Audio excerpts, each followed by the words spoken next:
Aleluia. Quem está vivo, dá glória. Graças a Deus, o Senhor é bom. Até aqui o Senhor tem nos abençoado. Abra sua Bíblia, Evangelho de Jesus Cristo, segundo escreveu João. Capítulo é o de número 9.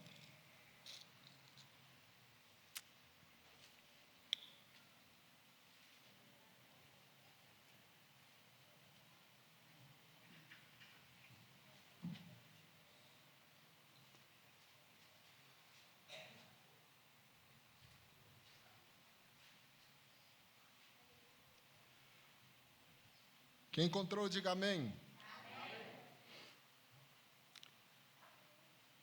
A partir do verso 8 diz assim: Então os vizinhos e aqueles que dantes conheciam, visto que era cego, dizia: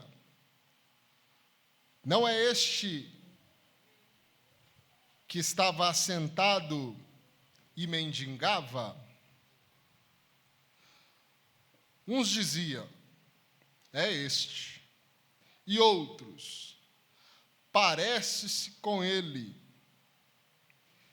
Ele dizia: Sou eu. Diziam-lhe, pois, como se te abriram os olhos? Ele respondeu e disse: Um homem chamado Jesus fez lodo, untou-me os olhos e disse-me: Vai ao tanque de Siloé e lava-te. Então fui, lavei-me e vi. Amém? Pode se assentar.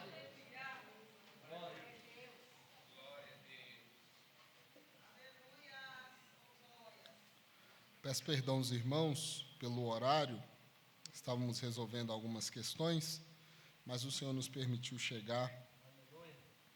Graças a Deus. Também agradecer nosso irmão Alisson, que com tanta coragem nos chama para pregar, né? Nós não somos pregadores, mas nós gostamos de estudar a palavra do Senhor, e o que o Senhor colocou no meu coração, quero transmitir aos irmãos.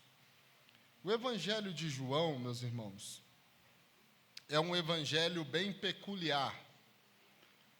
O Evangelho de João, ele tem uma maneira diferente dos outros 3 evangelhos.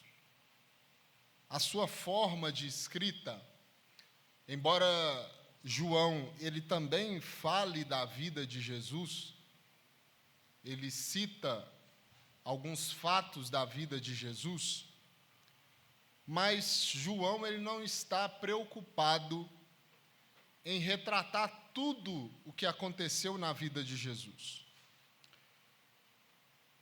Os evangelhos sinóticos, eles têm esse objetivo, né? Eles querem mostrar desde o início do ministério de Jesus até a glorificação, até a ressurreição. Porém, o Evangelho de João, ele não segue o mesmo padrão. João, ele vai descrever no final deste livro, capítulo 20, ele vai dizer que este livro contém alguns sinais. Porém, Jesus fez muito mais sinais que não estão contidos aqui neste livro. E o objetivo do Evangelho de João é dar ao leitor a certeza de que Jesus verdadeiramente é o Filho de Deus.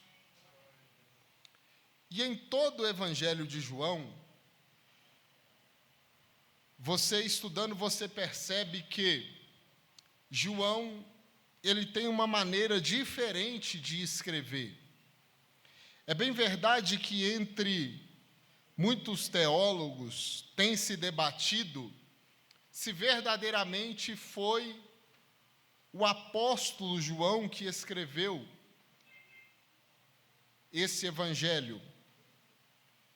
devido à riqueza da língua grega escrita.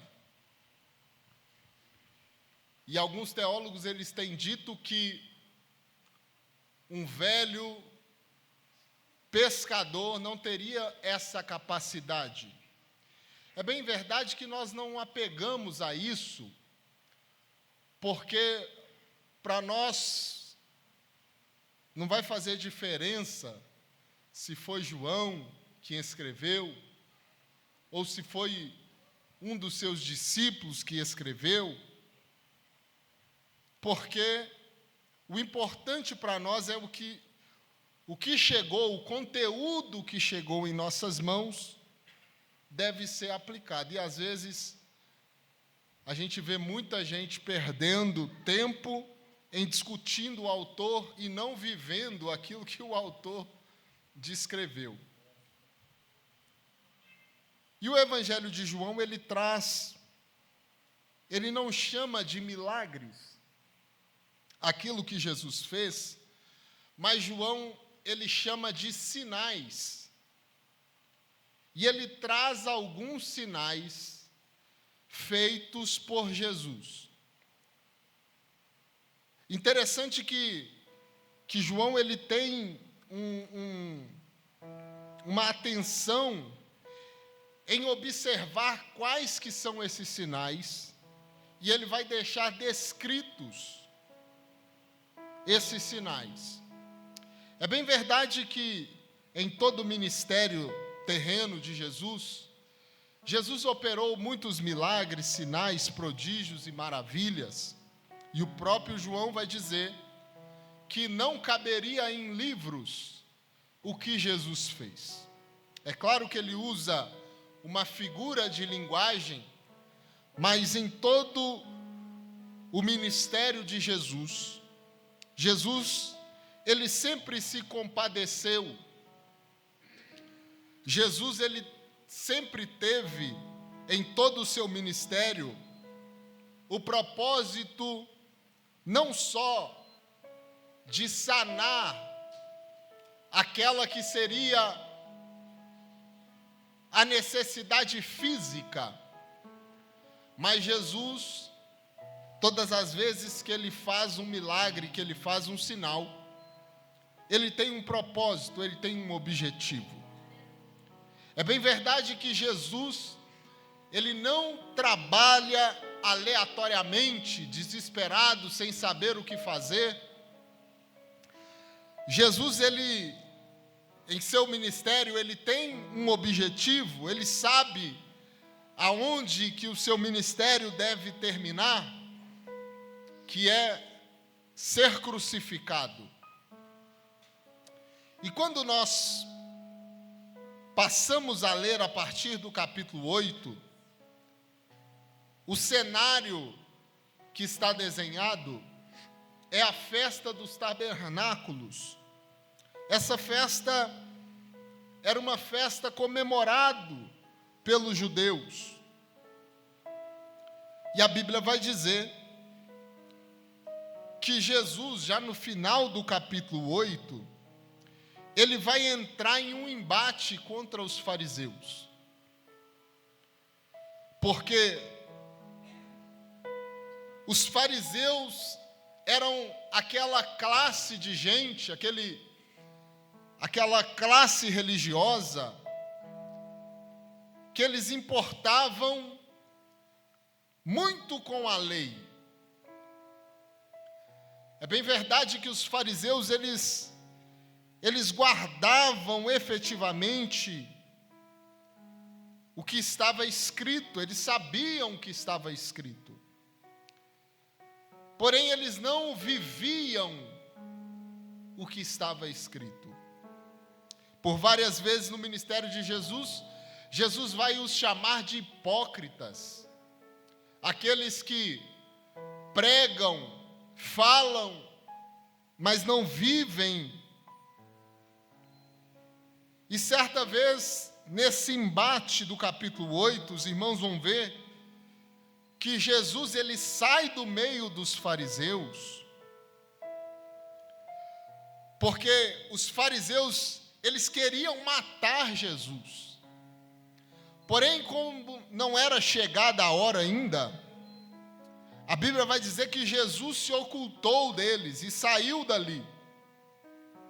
Quando Jesus diz que ele é maior do que Abraão, os fariseus ficam doidos. Como que você... E eles fazem uma pergunta, e todo o Evangelho de João vai ter essas perguntas enigmáticas. Porque Jesus está falando de maneira espiritual, porém os ouvintes têm ouvidos carnais.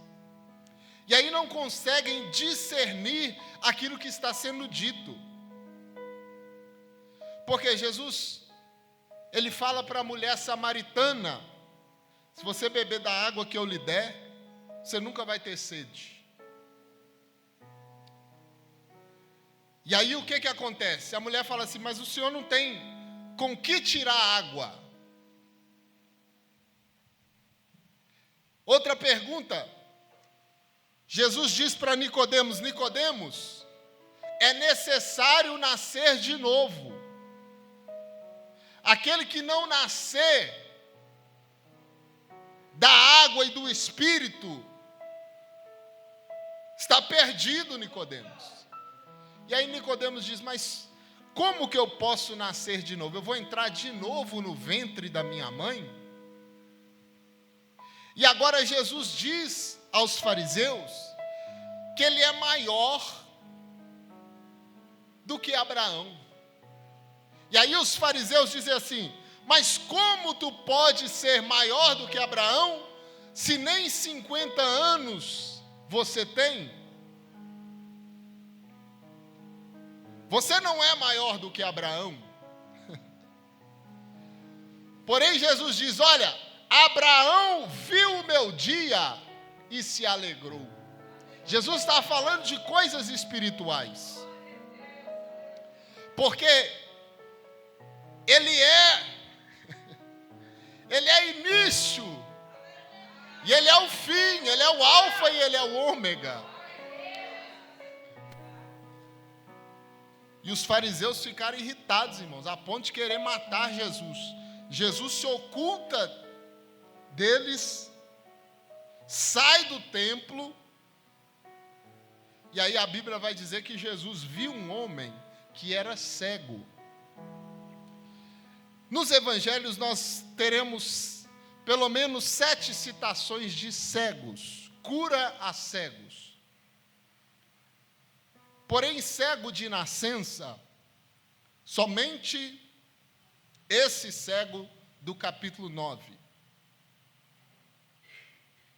E aí é interessante que os discípulos fazem uma pergunta para Jesus. Os discípulos veem aquele cego mendigando, e eles perguntam: Jesus, quem pecou? Foi ele ou foi os seus pais, para que ele nascesse cego? Na nossa cabeça, é até um pouco difícil de entender como que os discípulos fazem uma pergunta dessa. Porque os discípulos estão dizendo: Senhor, foi a criança que pecou no ventre para que ela nascesse assim? E alguns estudiosos dizem que eles estão referindo a Jacó e a Esaú no ventre. Lembra da história? Que eles saem brigando do ventre. Então eles pegam essa teologia e dizem: Jesus, esse cego, ele pecou ou foi os seus pais? Perceba que eles dão 2 caminhos para Jesus. Jesus, é isso ou isso? E Jesus diz: olha, nem isso, nem isso.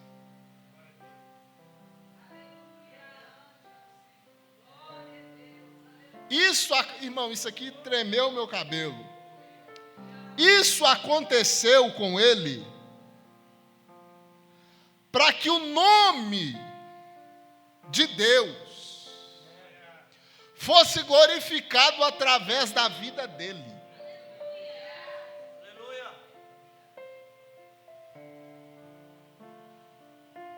Irmão, você já pensou o que é isso? O pai planejou, a mãe planejou, o sonho de toda mulher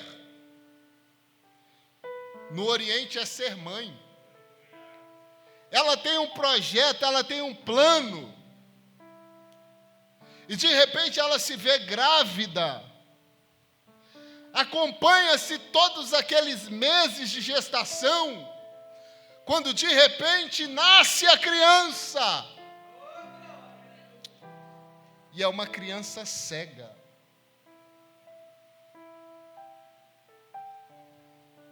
O que Jesus está dizendo não é que a mãe e o pai não têm pecado. Não foi isso que Jesus diz. O que Jesus está dizendo é que a causa da cegueira daquela criança, que agora é um adulto, é um homem, não foi o pecado, mas foi que para a glória do nome do Senhor. Isso estremece a minha vida, porque até no sofrimento, o nome do Senhor tem que ser glorificado na nossa vida. A gente não gosta de sofrer, né, irmão? Ninguém gosta de sofrer. Perguntar aqui, quem gosta de sofrer? Dificilmente alguém vai pular, vai dar glória e falar, maravilha, manda mais, Jesus. Ninguém gosta, irmão. Porém, no sofrimento, nós tiramos lições para glorificar o nome do Senhor.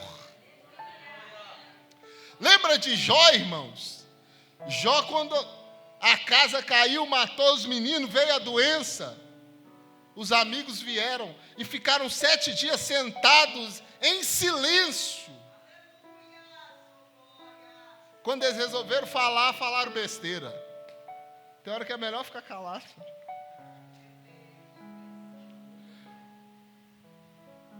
Ô Jó! Não é possível, Jó. Ô Jó, você pecou. Conta para nós aqui, Jó, o que aconteceu? Que a mão do Todo-Poderoso foi contra você, Jó. Só pode ter sido o seu pecado. Porém, Jó, irmãos, eu não sei de onde que ele tira forças. Aliás, eu sei. Hoje nós sabemos.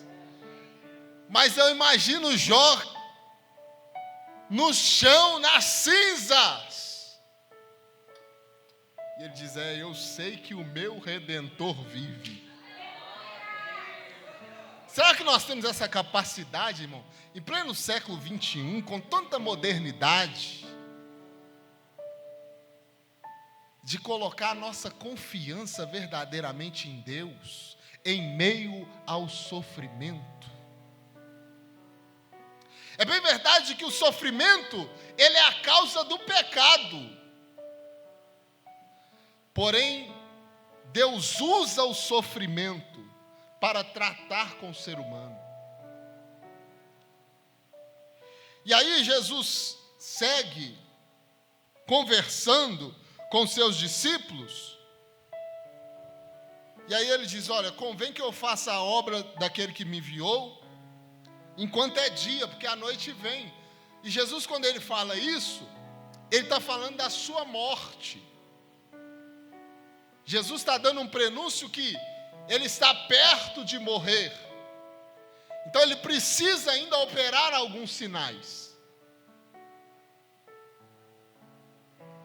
E aí ele diz, enquanto estou no mundo, eu sou a luz do mundo. Irmão, Jesus está falando isso perto de um cego. Jesus está falando de luz perto de alguém que nunca viu a luz.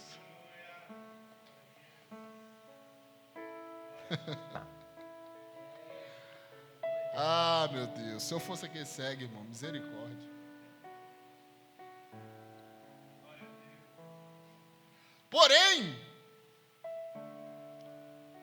quando Jesus fala isso, Jesus faz uma coisa, irmão, que nos nossos dias não é tão higiênico. Jesus cuspiu no chão, fez lodo e passou nos olhos do cego.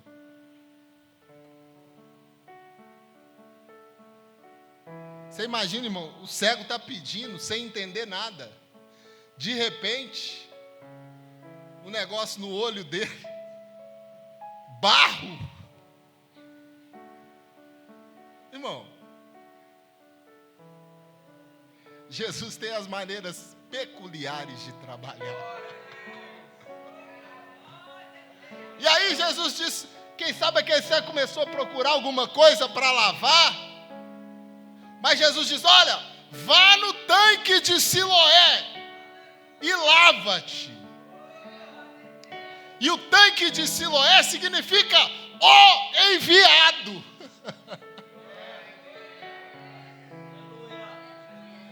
Oh, meu Deus.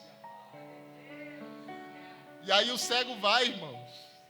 E esse processo que o cego está caminhando, está sendo exercida a fé. Ele está indo, caminhando, quem sabe sendo guiado por alguém, de repente, ele lava os olhos. Oh, aleluia. E quando ele lava os olhos, caem as escamas da cegueira. Cai as escamas da cegueira e ele volta vendo. Aleluia. Ele volta contemplando. E aí tem um problema, irmãos. Porque o fariseu, irmão, como eu disse aqui no início, ele segue bem à risca a lei. E aí na hora que eles viram aquele cego, falaram assim, tem alguma coisa errada. Mineiro, né? Perceba que o cego, para a sociedade, além de cego, era mendigo. Eles viram aquele homem passando e disseram, aquele ali é o cego e o mendigo. É ele. Alguém dizia, rapaz, será? Não é ele não, senhor. Quem sabe olhava para ele e dizia, o jeito de andar é dele. A roupa, estou vendo, é ele.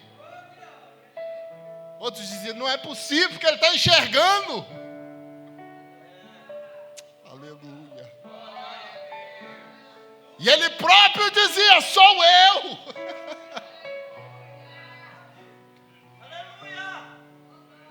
E aí foram indagar, irmãos. Foram questionar. Dizendo, rapaz, vem cá, dá o seu testemunho. O que aconteceu? Ele diz, ó, eu era cego. Um homem chamado Jesus fez barro, colocou nos meus olhos, mandou eu ir no tanque, mandou eu lavar, eu lavei e voltei vendo. Aquele pessoal ficou perturbado. Por quê? Porque era dia de sábado.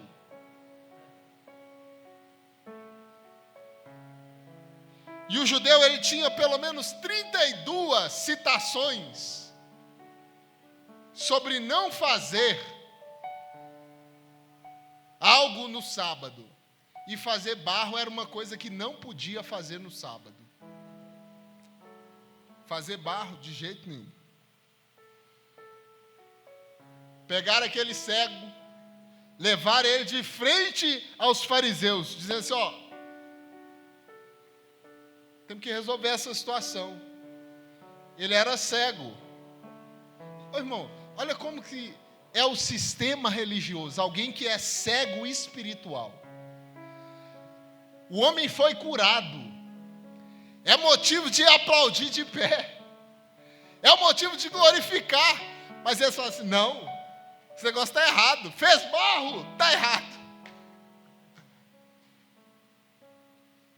Como é que foi? Ele fez barro? Sim, mas eu estou vendo. Não, mas ele fez barro. Não, esse homem não é de Deus, não. Olha o sistema religioso, meus irmãos. Faz o seguinte, manda chamar o pai e a mãe dele, porque isso aí deve ser alguma mutreta. Ele e Jesus combinaram alguma coisa. Chamaram o pai e a mãe do cego. Pois não? Esse é o filho de vocês? É. Deixa eu ver o documento. Está aqui. É, realmente. Ele era cego? Como que ele está vendo?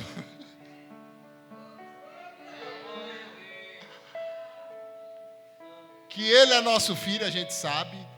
Que ele era cego, a gente sabe. Agora, como que ele está vendo? Vocês têm que perguntar para ele, porque ele já tem idade. E a Bíblia vai dizer que eles falaram isso com medo dos fariseus. Porque os fariseus já tinham decretado que quem declarasse que Jesus era um enviado, era o Cristo, ia ser excomungado.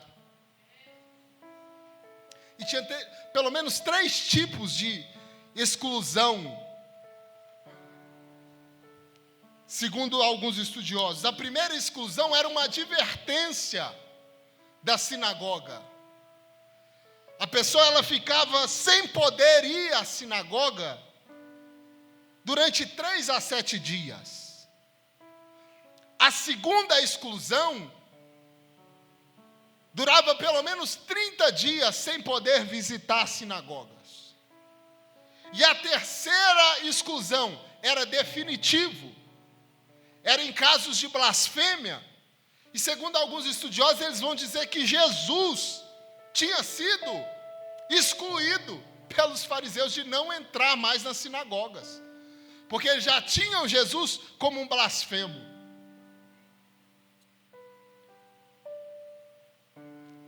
E aí, meus irmãos, não dá tempo. Mas o irmão tem que ver a aula de Bíblia que o cego vai dar para os doutores da lei. Chamaram o cego dizendo: o que você fala desse Jesus? Disse: olha, eu acho que ele é profeta. Aí eles arrupiam.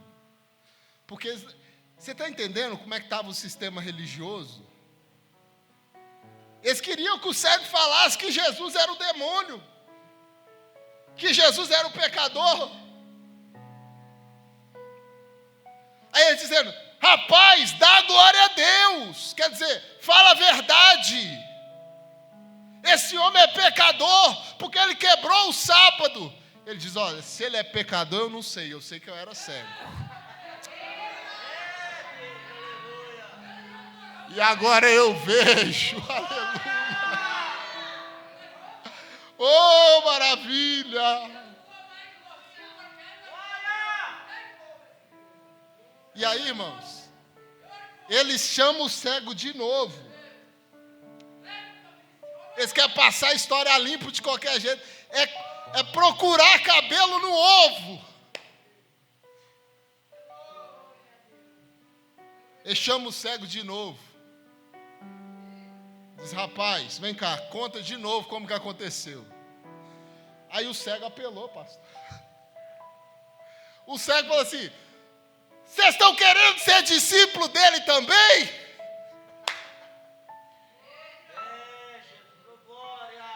Oh, aleluia! Você só pode estar querendo ser discípulo dele também. Porque nunca antes ouviu-se que um cego de nascença teve visão.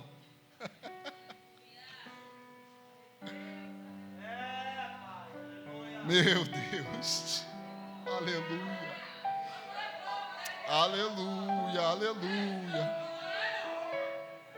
Aí sabe o que fizeram com o cego? Colocaram ele para fora, expulsaram ele.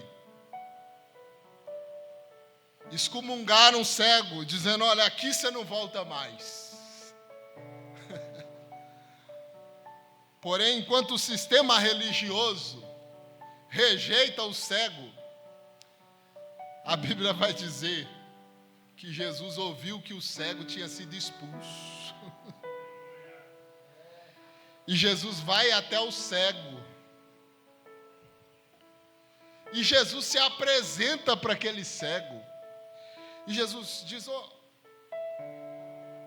você crê no Filho de Deus, no enviado? O cego diz: ó Senhor, me fala quem Ele é para que eu creia nele.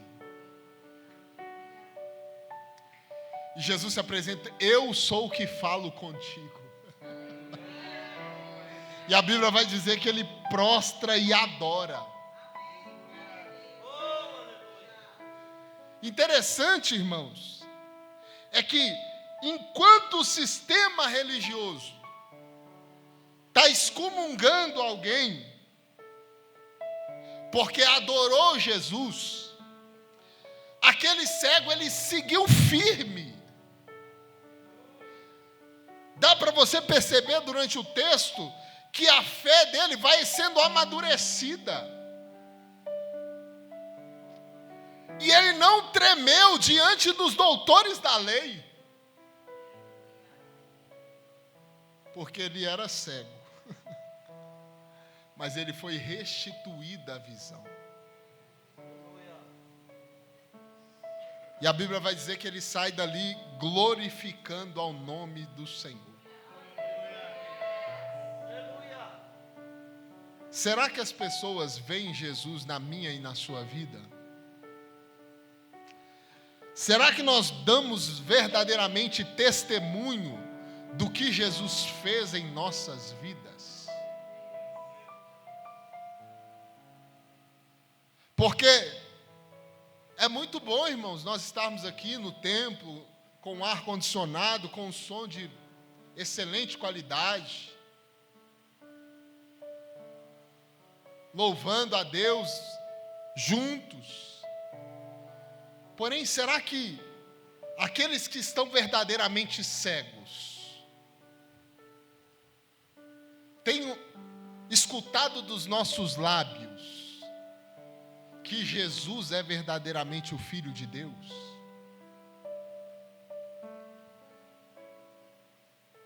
Será que nós temos pregado o nosso Senhor Jesus Cristo? E quando eu falo de cego, eu não estou falando da cegueira física, mas a cegueira espiritual. Porque os fariseus, eles achavam que enxergavam, mas eram cegos.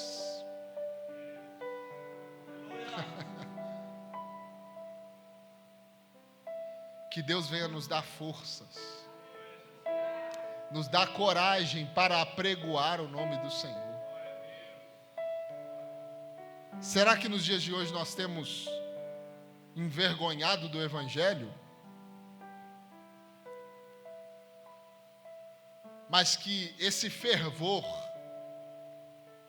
de anunciar que nós éramos cegos e Ele nos curou, Ele nos deu o direito de ser chamados filhos de Deus. Isso não pode calar dos nossos lábios. Nós temos que anunciar. Irmãos, a igreja precisa entender que a função dela não é aqui dentro. A função da igreja é resgatar vidas. Eu era cego, mas agora eu vejo. Coloque sobre seus pés nessa noite.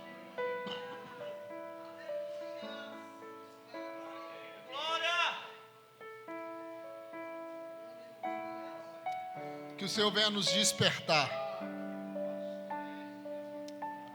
a importância de apregoarmos o Evangelho dele. em tempo e fora de tempo, irmãos.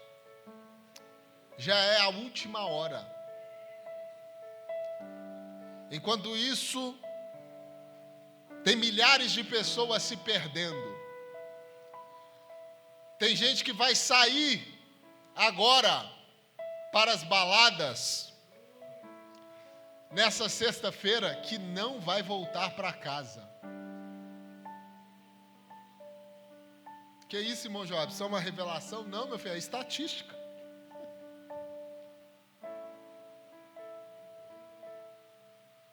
Vão morrer, vão perder a vida. Enquanto isso, nós estamos no nosso conforto, esquecendo da missão da igreja, pregar o evangelho. Que Deus nos abençoe. Ó Deus, muito obrigado, Senhor. E que o Senhor venha nos despertar, ó Pai, para anunciar a Tua palavra, Senhor. Assim como esse cego que foi curado, Deus, o Senhor o despertou até mesmo debater com aqueles doutores da lei. Ó Pai, que no nome do Senhor, ó Pai, o Senhor venha nos dar força, que o Senhor venha nos dar coragem para anunciar o Evangelho. Em nome de Jesus, ó Deus. O rumor que eu tenho ouvido é que desperta a tua igreja, Senhor. Levanta o teu povo. Em nome do Senhor, ó Deus, nos dá coragem a cada dia para apregoar verdadeiramente o Evangelho.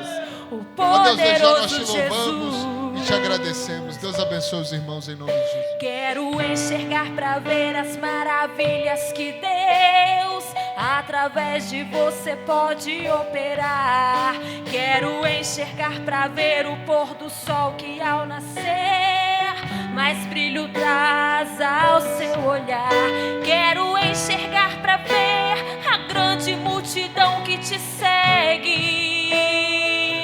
Como são tuas vestes, como são tuas mãos. Eu quero ver teu rosto, ouvir teu coração, ver como são teus olhos, a cor dos seus cabelos. Quero enxergar Jesus, quero enxergar Jesus. Se necessário for, eu vou gritar aqui. Se necessário for, me lançarei ao chão, pois a minha fé há de me curar. De hoje não passa, eu vou determinar. Se necessário for, eu vou gritar mais alto, mesmo que